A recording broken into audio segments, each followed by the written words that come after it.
We'll get started. Hello everyone, my name is Hank Hagedorn, I'm the Director of Business Development for Verify. Verify is a supply chain risk management company and a supplier performance management company. We have a global footprint. We operate in over 50 countries around the world. We service our customers and their suppliers. And for today's talk, we wanted to focus on supply chain risk management. One of the key concerns that's arising out of a post-pandemic recovery is the lingering and unknown effect on our supply chain.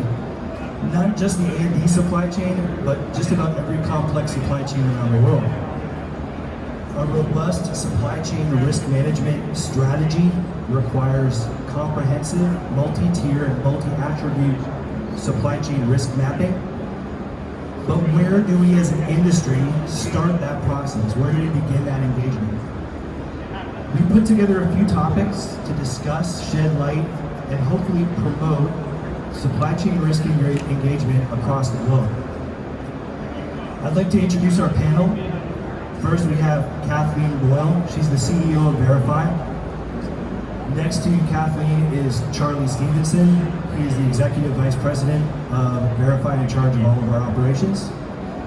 And at the end is Christopher Lang, CEO of IVIS, a technology company that develops tools to attain just those very goals. So I'd like to start with a question, and I'll pose that question to Kathleen. Do you find that there is a disconnect between customers and suppliers when identifying and dealing with risk in a complex supply chain? The simple answer is yes. We're going to step back a little bit. For those of us in aerospace defense, we know that with ISO 9001 2015 or AS 9100 Rev D, the concept of risk mitigation and risk management was infused into those certification obligations and requirements. So it would seem that that may address risk management. Really, it's the concept of, do you have a risk management and a risk mitigation strategy? Yes or no, and be able to show it and prove it. But it may not necessarily address the various aspects and elements that may be sensitive to our customers, their customers, the OEMs and the primes and so forth.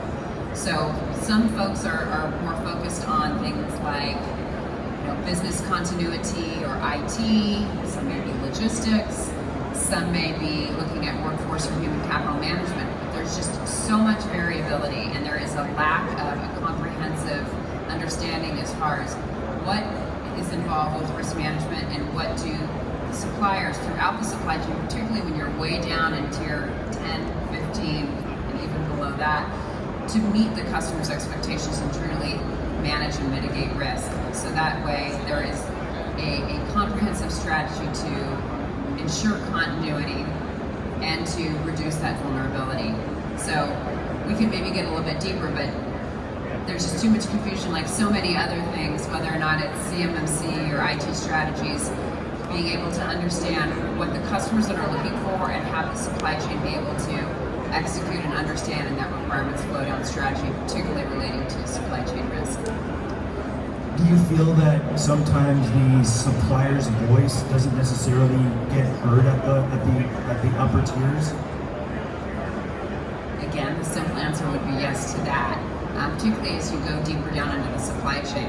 A lot of our customers, look around, they're all here, and they know a lot more than we do, and they maybe have the resources that we don't have, and they say, here's what you need to be doing, here's your requirements, here's the contract, go execute.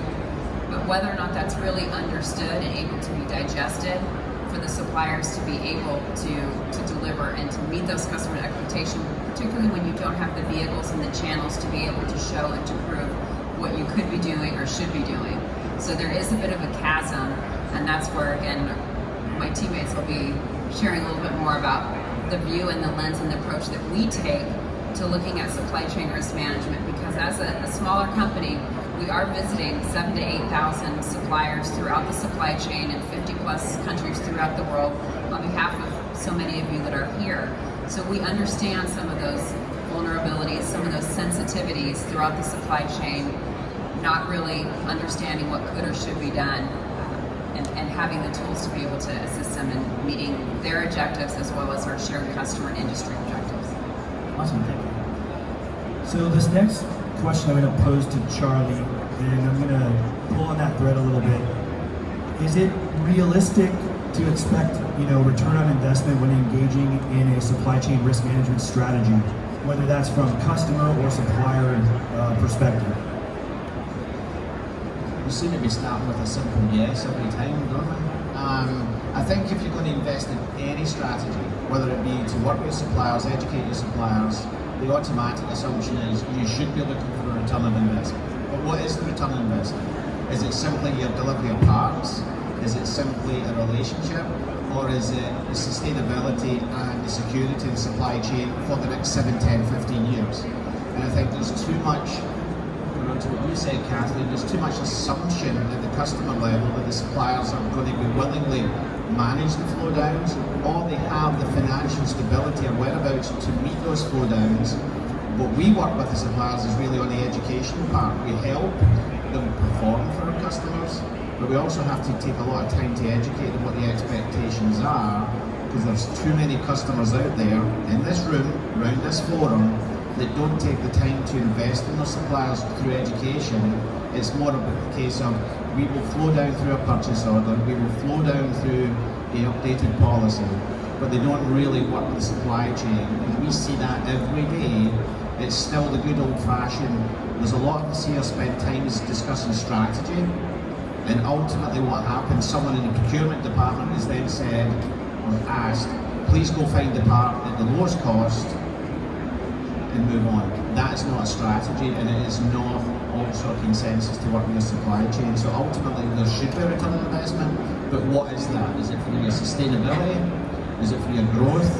And is it also for the economic protection of the country? When we talk about flow down, we talk about what customers are flowing down to their suppliers, and making sure that there's a comprehensive compliance element to all the different attributes that can be a part of risk, but essentially all the terms and conditions that get flowed down on a regular basis through POs. The simple buzzword these days is all about cybersecurity, but really cyber is a component of total comprehensive risk. So I guess my next question would be, what is the best way to foster that kind of compliance, whether cyber or other attributes within a complex supply chain? Chris, I'll throw that question to you. Thanks, Hank. I think for far too long, there's been sort of this idea when we talk about risk and compliance that organizations look at it as a burden and look at it as just another overhead cost that they're going to have to endure, have to, put resources to, money to. And I think that paradigm is going to have to change where when these contracts are flowed down, the primes can say to these contractors, look, to have a robust ethics and compliance program in place is actually very profitable for you. It actually helps the culture understand that everyone is involved with producing a good quality product at the best price, and also safeguarding things like their intellectual property or CUI that's being flowed down. Simple answer, yes. It seems like there's a lot of simplicity here. Charlie, go ahead. I'm going to add to that because I'm a very simple person, okay? So, the reality is what I really struggle with every day is people homing in on cyber or CUI specifically is the only flow down risk. There is many elements to risk, and what we focus on is the human capital element. It's the logistics planning element. It's where you're actually located around the globe, if you're in a high-risk area for disaster zones, or if you're in a high-risk area for border crossing to move materials, and ultimately looking at your sourcing plan through your sub-tiers, in case you're all robbing Peter to pay Paul from a raw material aspect. There is so many different aspects to risk, and I think the industry generally focuses in on buzzwords, on a buzz topic, without looking at the bigger picture. What we bring to the table is the big picture, predominantly for the suppliers, but ensuring our customer success. So, let's do that one out a bit too. So, as far as you guys have laid out the challenges really well, but as far as the path path forward to developing and engaging in a strategy, where do you feel that starts? Does that start at the lower tiers? Is that something that is collaborative between customer supplier? Where do you feel that starts? Well, it should be collaborative between customers and suppliers. And another perspective I think is very important is that industry lead in facilitating and fostering that as well. It's one thing for a customer, prime, big company, those that typically have names that are high in the sky or a chalet outside on the flight line, think that they should be defining and they should be facilitating, as mentioned earlier, educating the supply chain as well. But it's very important for industry to have a voice in facilitating that as well. And so whether or not that's in various trade associations or educational organizations that are focused on industry, really, really important. So there is that consistency. In the absence of that, what we've done is we've gone out and spoken with our customers, with the supply chain, and saying, what do you determine as risk? And what is it that you're looking to mitigate? And what type of continuity are you seeking to be assured is in place? And capturing those elements, and the tool that we put together, there's 50 elements, 55 elements, so whether or not it's logistics or human capital or security or regulatory or statutory requirements, and going through, and when it's really best is when you're qualifying a supplier. So you're on the front end and you're saying, I'm looking to develop, particularly say in this part of the world, I want to expand, I want to develop a robust supply chain. And we've all seen the model of the air park out there, and it's extraordinarily impressive. And if that thing's going to be completed before 2030, there's a lot of companies that are going to need to pop up. And whether or not they're indigenous, if it's organic growth here, or if it's companies from other places that are choosing to set up shop here, there needs to be at the early stages looking at that qualification, risk assessment, capacity, capability planning, and all of the other aspects. Again, financial, human capital management, logistics, manufacturing, raw material sourcing, and 55 areas. What's the total number of elements that the 55 then capture? 600. 600 points, these data points, that when integrated together, really then gives you that view of the health and the well-being of that particular company. When you add them together, the health and the well-being of a customer supply chain or consolidated industry supply chain. Thank you. I don't have any further questions for the panel, but I'd like to put it out there to the audience. Does anybody have any questions for us or anybody on the panel?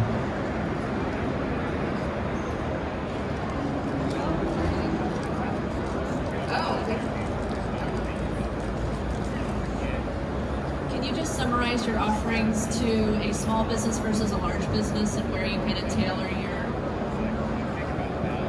That's a good question. I think one of the things that we bring to the suppliers predominantly is scalability. The way we've modelled our new service offering as an example, we can dumb it down or we can make it almost brain surgeon. We like the dumb down approach because it really gets people along a path of being ready what they need to plan for. But on the other side of the coin, what we have to work with is for the customers to dumb down their message so people understand it clearer and buy into it clearer. The industries we all well know sitting out there, we live in the firefighting mode of today. I need something today, or more importantly, the world we live in, I needed it yesterday. What we're trying to do is work with suppliers and customers and say, what is the long-term plan for the 7-10 years of your visibility in order to support the suppliers so that they buy into what they have to do.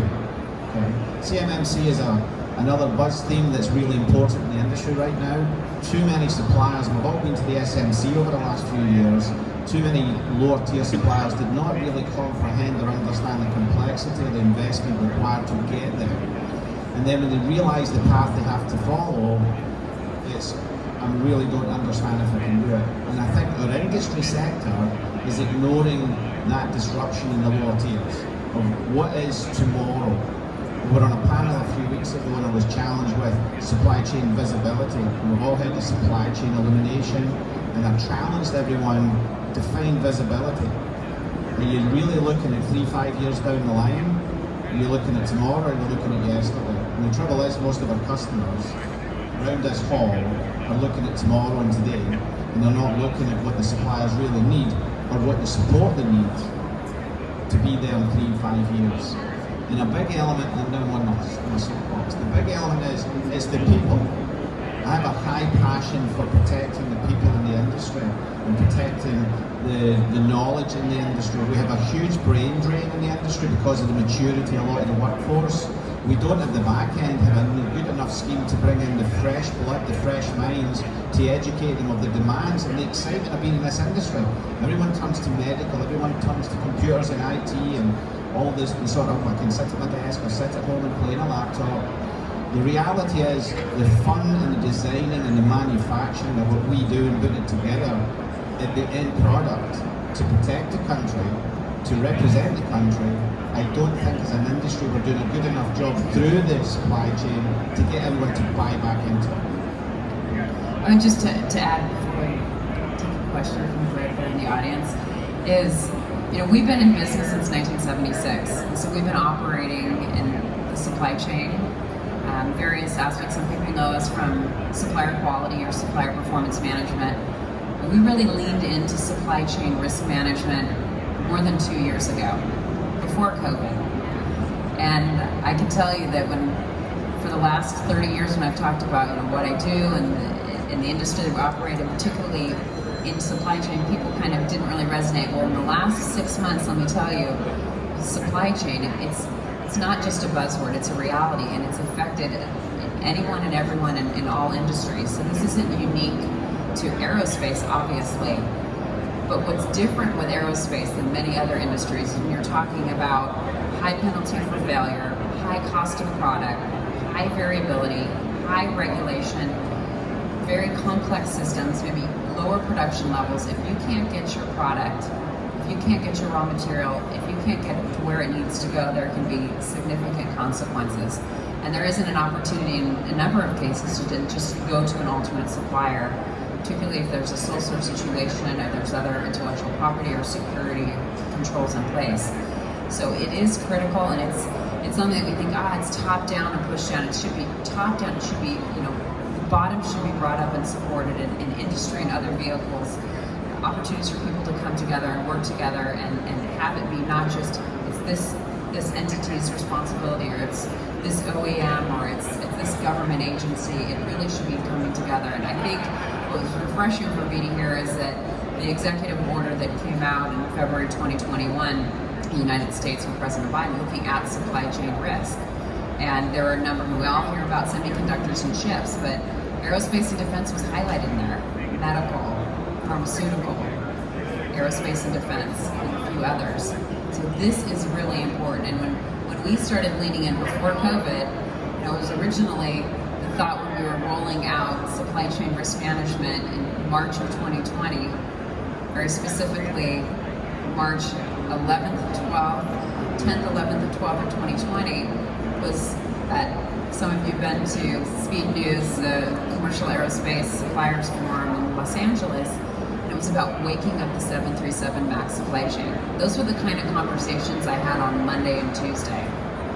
By Thursday, when I was traveling home on Friday, when the world locked down on Friday the 13th of March 2020, wondering, how is this going to be a few-week blip, and it continued to go longer and longer. We realized supply chain risk management is a thing. It's not just a thing in aerospace, and it's a thing that is quite critical. So we've been developing these tools for over 3 years, and now there seems to be this need more now than ever before that was exacerbated in COVID. Kathleen, Joy, thanks a lot for that. We're also, for us defense contractors, there's noticing a big pivot right now from CENTCOM over to the Picard region. As we're supporting both our prime aerospace companies and the indigenous sovereign governments, we're being asked to focus on offsets to bring more work into those countries. And obviously, speed is of essence for us. Have you had any experience in being able to sort of bridge that gap and we're trying to bring in a local supplier or local subcontractor so that, let's say, the Boeings and Lockheeds give them a thumbs up so that we don't have to deep dive and take responsibility for it? That's a good question, Greg, because one of the things that was going through my mind is, I suppose the old time is mixed messaging or lack of consistency. Look, we get asked many times if we can assist in identifying a particular supplier or a core of suppliers in any region in the world. And where it gets difficult, and I think where the industry has to take stock, is we have an industry expectation, we have an industry standard.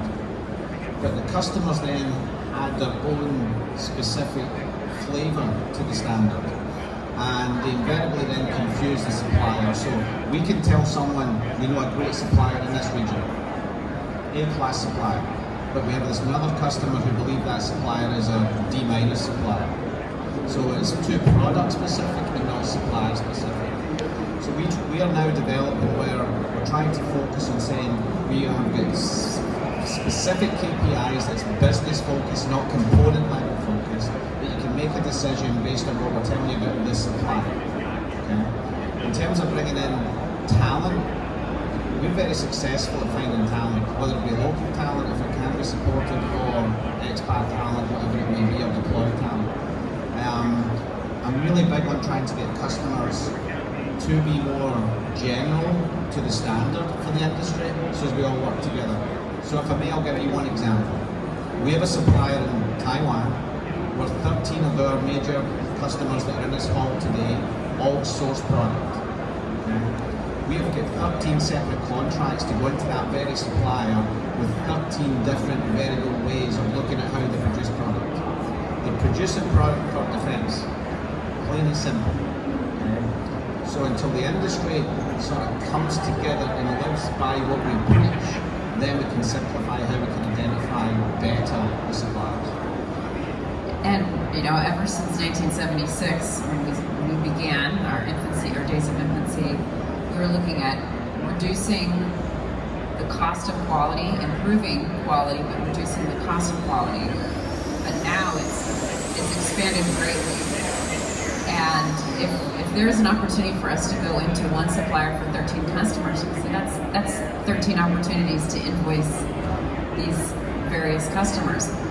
But we would rather improve that quality, give that supplier more opportunities. It may be 12 less visits for us, but it's really making that supplier more successful, because those of you, and you mentioned about being a smaller business, when you've got a bunch of different customers and they're coming in and they're doing audits and they're doing assessments, they're taking time away from you, developing your product, manufacturing your product, taking care of your objectives, that makes it much more difficult to sustain your business, to thrive and to grow.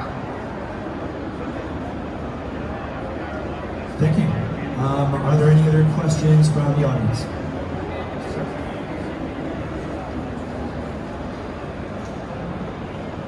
Supply chain risk assessment tends to be a fairly challenging thing, and I'm curious as to how you're able to gather enough data in lower tiers to be able to provide a reasonable risk assessment.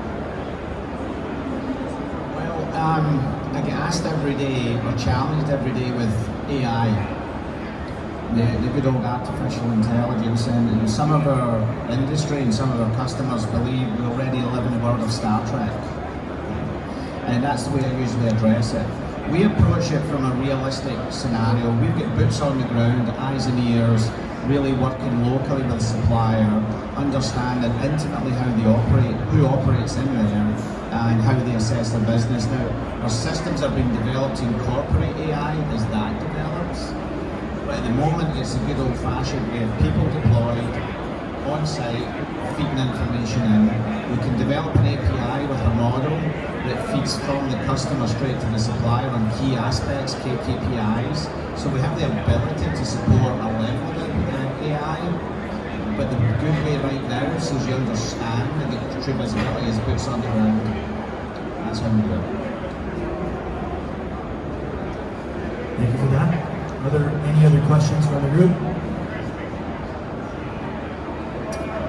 All right, well, we'd really like to thank the Dubai Air Show for hosting this event.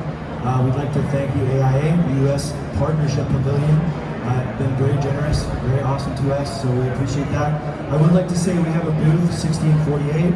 If you'd like to come by and view our tool set for supply chain risk management and AS9102, we'd be happy to give you a full demo of the product. And thank you very much. Thank you, panel. Thank you, everybody. And thank you to our audience members and their wonderful questions. Appreciate your time.